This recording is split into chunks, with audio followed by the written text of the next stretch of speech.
KBS 방송국에서 한 다큐멘터리 프로그램을 진행을 했습니다. 주제는 동양과 서양을 오가면서 학교 교실에서 어떤 차이가 있는가 하는 것을 조사하는 것이었죠. 제작진들은 여러 나라를 다니면서 동양과 서양의 학교에 어떤 차이가 있는지를 한번 살펴보았습니다. 그랬더니 동양의 학교는 선생님들이 일방적으로 수업을 하고 학생들은 그저 잠잠히 듣기만 했지요. 그게 교실의 풍경이었습니다. 반면에 서양의 학교는 학생들과 선생님들이 아주 자유롭게 대화를 하는 모습들이 좀 일반적이었습니다. 제작진들이 좀 궁금했습니다. 왜 이런 차이가 동서양 간에 나타나게 되었을까? 조사를 해보니 크게 두 가지, 그것뿐만 아니라 여러 가지가 있겠지만 크게 두 가지의 차이가 있다 생각을 했습니다. 하나는 외부적인 차이, 그리고 또 하나는 내부적인 차이였습니다. 외부적인 차이는 문화적인 차이였습니다. 동양의 문화는 개인보다는 관계와 공동체를 중요하게 생각을 하지요. 그러다 보니 누군가 질문을 하여서 개인적으로 자기 자신의 의견을 내는 것은 겸손하지 못한 태도다라는 생각들이 문화적으로 있다는 겁니다. 그래서 질문하기를 좀 꺼려하는 것이죠. 반면에 서양에서는 단체보다는 개인을 더 중요하게 생각을 합니다. 개인의 행복과 어떤 개인의 능력, 만족을 더 중요하게 생각을 하다 보니 내가 얼마나 똑똑하고 내가 얼마나 능력이 있는지를 사람들한테 보이기 위한 자기의 모습들이 있다는 것입니다. 그래서 질문하는데 별로 꺼리지 않는 것이죠. 그리고 또 하나는 내부적인 차이입니다. 내부적인 차이는 생각의 차이입니다. 동양에서는 개인적인 생각보다 앞서 말씀드린 대로 단체를 중요하게 생각을 하다 보니 내 의견을 가지고 다른 사람과 토론하고 논쟁하는 것은 부정적인 생각이다라는 생각을 합니다. 왜냐하면 자기의 의견만 개진하는 것이 아니라 내가 다른 사람과 토론하고 논쟁하는 중에 사람까지 비판할 수 있다 생각을 하기에 동양 사람들은 토론하고 논쟁하는 것을 좋아하지는 않습니다. 반면에 서양 사람들은 토론과 논쟁하는 것은 최고의 아이디어를 얻을 수 있는 가장 좋은 방법이다라고 생각을 합니다. 그러다 보니 토론과 논쟁, 질문하는 것을 굉장히 중요하게 여기게 되지요.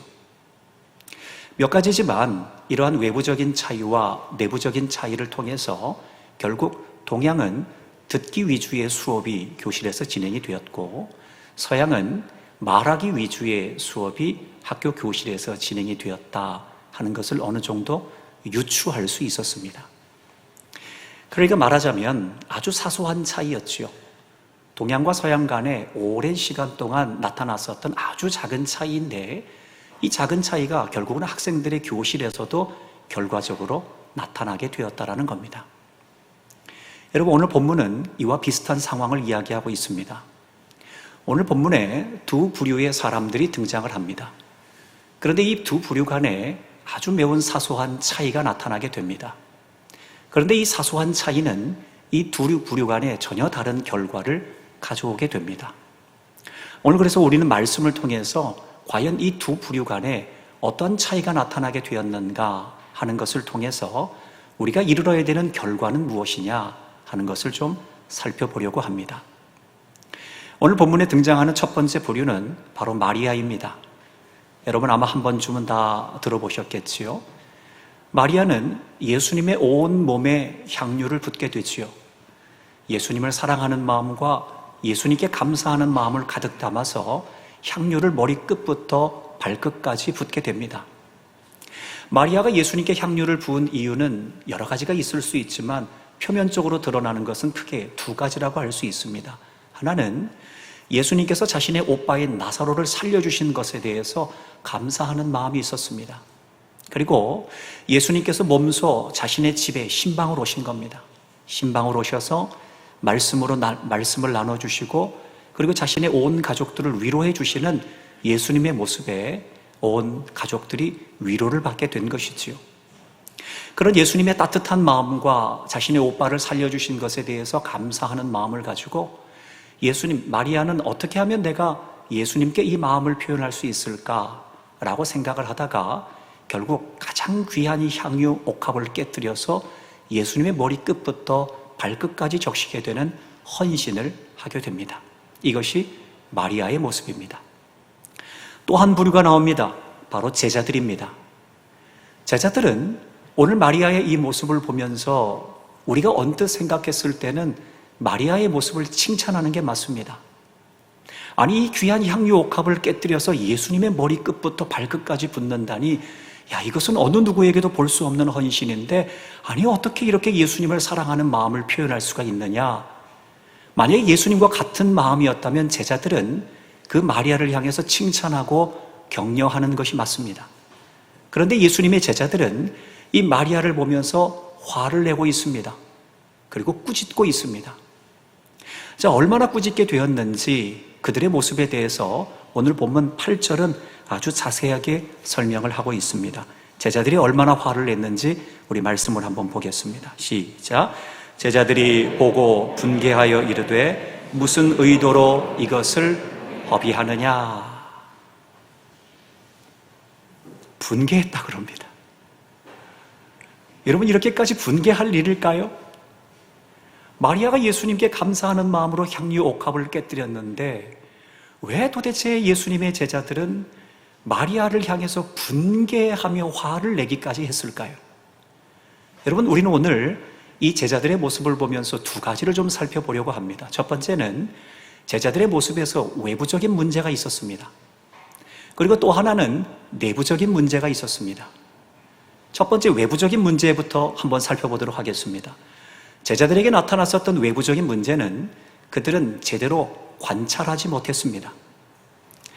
여러분, 오늘 제자들이 화를 내게 된 것은 원래 이들이 주도적으로 화를 낸 것이 아니었습니다. 제자들은 우물쭈물하고 있었지요. 마리아가 향유를 붓고 예수님 앞에 자신의 감사하는 모습을 표현하고 있을 때 제자들은 어찌할 줄 몰라서 우물쭈물하고 있었습니다.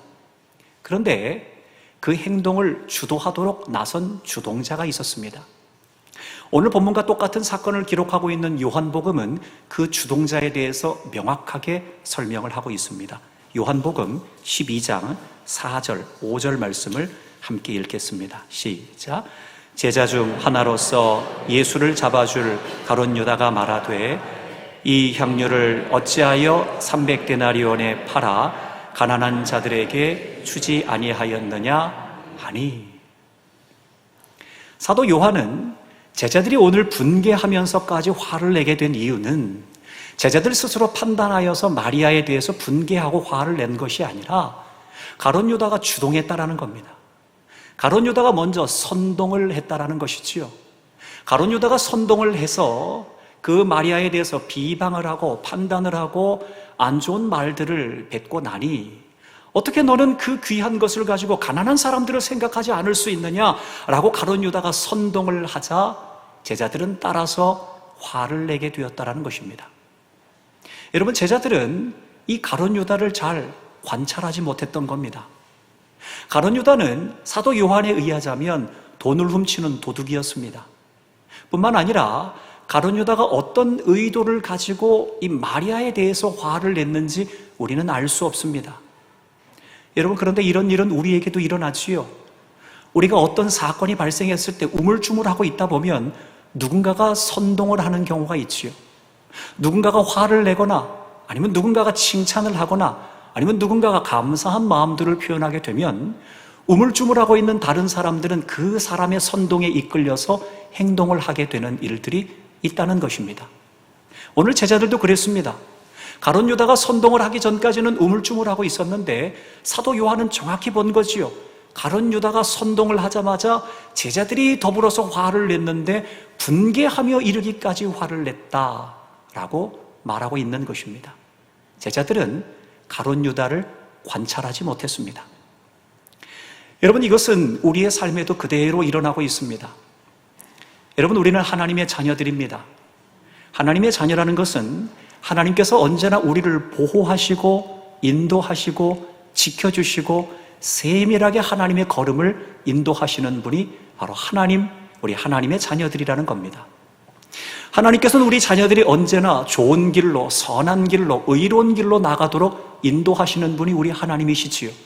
그래서 우리의 삶에 언제나 감사할 거리들로 충만하게 역사하시는 분이 바로 우리 하나님이십니다.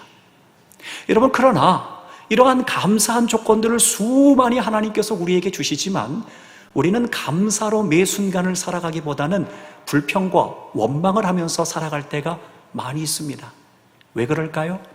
제대로 관찰하지 못하기 때문에 그렇습니다. 여러분, 우리는 우리의 삶을 제대로 관찰하지 못하게 되면 감사하기보다는 불평하고 원망하게 됩니다. 그러기에 우리는 우리의 삶을 관찰할 수 있어야 됩니다. 먼저는 우리의 일상을 관찰해야 됩니다. 아침부터 저녁까지 계속되는 나의 일상 가운데 과연 내가 감사를 고백하는 삶을 살아가는가? 아니면 불평과 원망을 거듭하는 삶을 살아가는가? 우리는 우리 자신의 일상을 관찰해야 됩니다. 뿐만 아니라 우리는 사람을 관찰해야 됩니다. 내가 일주일 동안 만나는 사람이 나에게 감사한 것들을 알려주는지, 아니면 원망과 불평을 나에게 알려주는지 내가 만나는 사람을 관찰할 수 있어야 됩니다. 뿐만 아니라 우리는 우리의 습관을 관찰할 수 있어야 됩니다. 내가 말하는 습관이나 생각하는 습관이 과연 감사를 말하고 생각하는 습관을 가지고 있는지, 아니면 내가 불평과 원망을 말하고 생각하는 습관을 가지고 있는지 우리는 우리 스스로를 관찰할 수 있어야 됩니다. 더불어 우리는 우리가 의지하는 것이 무엇인지 관찰할 수 있어야 됩니다. 내가 도울 힘이 없는 사람을 의지하고 있지는 않은지, 아니면 무에서 유를 창조하시고 사막에서도 강물을 내시고 전혀 연약한 사람들을 통해서도 새롭게 역사하실 수 있는 하나님을 내가 의지하고 있는가? 우리는 우리의 삶에 그처럼 관찰할 수 있는 눈을 가지고 있어야 우리는 비로소 감사할 수 있는 삶을 살아가게 됩니다. 오늘 제자들의 첫 번째 문제는 제대로 관찰하지 못했습니다. 이들에게 나타난 두 번째 문제는 내부적인 문제입니다. 그것은 이들은 마음의 풍선을 살피지 못했습니다. 여러분, 오늘 본문을 잘 살펴보면 예수님의 제자들이 화를 내는 포인트가 있습니다. 그것은 사도 요한이 가룟 유다가 말을 하자마자 그들은 화를 냈다라는 겁니다. 그러니까 제자들의 마음 가운데 무언가 불편한 마음이 있었다라는 겁니다. 가룟 유다와 똑같이 돈을 사랑하는 마음이 있었다라는 건 아닙니다. 자기들이 제자라고 해서 무언가 우월감과 교만한 마음을 가지고 있었던 것은 아마 또 아닐 겁니다. 그런데 무언가 알지 못하는 불편한 마음이 제자들 마음 가운데 가득했습니다. 그러니까 마리아가 향유를 붓는 그 모습을 보며 제자들은 무언가 표현하고 형용할 수 없는 불편한 마음으로 가득 채워졌었다라는 것이지요. 그런데 그런 가운데 가룟 유다가 말을 하자마자 그것이 방아쇠 역할을 하게 된 겁니다. 그러다 보니 그것이 뻥 하고 터지게 되어서 제자들의 마음에 있는 불편한 마음이 바깥으로 드러나게 되었던 것이지요. 여러분, 이것을 다른 말로 표현하면 이렇습니다. 제자들의 마음 가운데 무언가 알지 못하는 불편한 마음의 풍선이 가득 차올랐다라는 겁니다.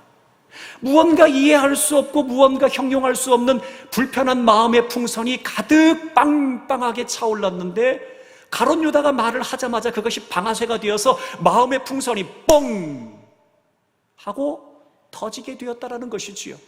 그러다 보니 그들 안에 있었던 불편한 마음들이 바깥으로 드러나게 되었던 것입니다. 여러분, 그런데 이것은 제자들이 처음 있었던 일이 아니었습니다. 이전에도 이런 일은 몇 번 있었습니다. 대표적인 것은 우리가 아는 것처럼 야고보와 요한이 말을 할 때였습니다. 야고보와 요한은 예수님께서 이제 곧 이스라엘의 왕이 되시겠구나 생각을 했지요.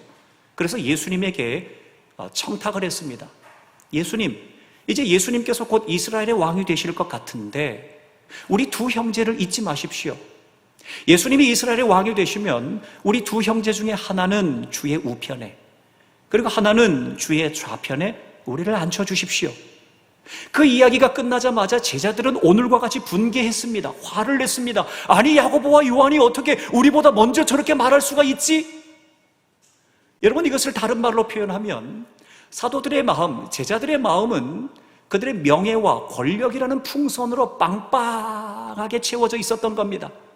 언제나도 저 명예의 자리에 오를까, 언제나도 저 권력의 자리에 오를까 하는 마음으로 마음의 풍선이 명예와 권력이라는 풍선으로 가득 차 있었는데 야고보와 요한이 말을 하자마자 그것이 방아쇠 역할을 한 겁니다. 그래서 제자들의 마음에 있는 풍선이 뻥 하고 터지게 되었던 것이지요. 그러다 보니 결국 불편한 마음이 바깥으로 드러날 수밖에 없었던 것입니다. 자, 여러분, 그러면 우리는 어떨까요? 우리 역시 마찬가지입니다. 여러분, 우리 역시 마찬가지로 걱정과 염려라는 마음의 풍선으로 가득 채워져 있는 사람이 있습니다. 여러분, 걱정과 염려라는 마음의 풍선으로 가득 바람이 빵빵하게 채워져 있는 순간에 염려하며 노심초사하면서 살아가고 있는데 또 다른 걱정거리가 우리의 인생 가운데 갑자기 찾아오면 그것이 방아쇠 역할을 할 수 있다는 겁니다. 그러면 갑작스럽게 불현듯 찾아온 염려가 방아쇠 역할을 하다 보면 우리의 마음의 풍선이 빵 하고 터질 수 있다는 것이지요. 그러면 그 걱정과 염려에 완전히 함몰됩니다. 어떻게 손쓸 수가 없습니다. 내가 걱정하던 일이 또 생겼네. 나는 안 되겠다. 내가 뭘 할 수 있을까? 라고 하며 자포자기하며 오히려 신앙의 길에서 떠나기도 하고 아니면 전혀 예상하지 못하는 다른 행동을 하기도 하는 것이 우리 사람들의 모습이라는 겁니다. 여러분, 우리가 흔히 이야기하는 스트레스는 어떻습니까? 여러분, 우리는 각종 다양한 스트레스에 노출되어 있지요. 이 스트레스를 계속해서 받다 보면 우리의 마음의 풍선이 스트레스로 가득 채워지게 됩니다. 그러면 전혀 예상하지 못하는 또 다른 스트레스가 우리에게 방아쇠 역할을 하게 되면 우리의 마음의 스트레스의 풍선이 뻥 하고 터지게 됩니다. 여러분, 스트레스의 마음의 풍선이 터지게 되면 그것은 결국 우리에게 다른 현상으로 나타나게 됩니다. 몸의 질병으로 나타나기도 합니다. 아니면 정신적인 질환으로도 나타나기도 합니다. 아니면 신앙의 방황으로도 나타나기도 하지요. 도대체 내가 지금 마음의 풍선이 스트레스로 빵 터져 있는 상황에 내가 무엇을 어떻게 해야 되는지 알지 못하는 상황들을 맞기도 합니다. 여러분, 오늘날 사회를 보십시오. 우리 사회에 일어나고 있는 범죄들이 어떻습니까? 다 이런 형태입니다.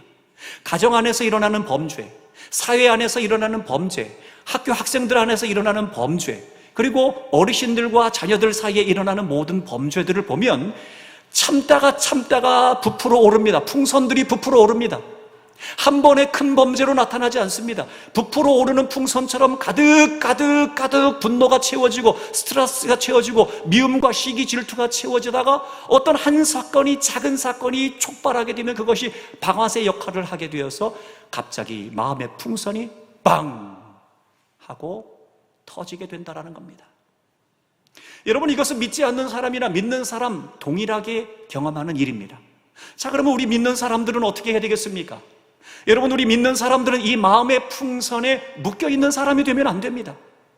여러분, 우리 믿는 사람들이 마음의 풍선에 묶여서 또 다른 스트레스가 들어오면 마음의 풍선이 뻥 터지고 걱정과 염려의 풍선이 부풀어 올라서 또 다른 걱정, 염려가 들어오면 마음의 풍선이 뻥 터져서 나도 알지 못하는 말과 행동을 하게 되면 얼마나 부끄럽습니까?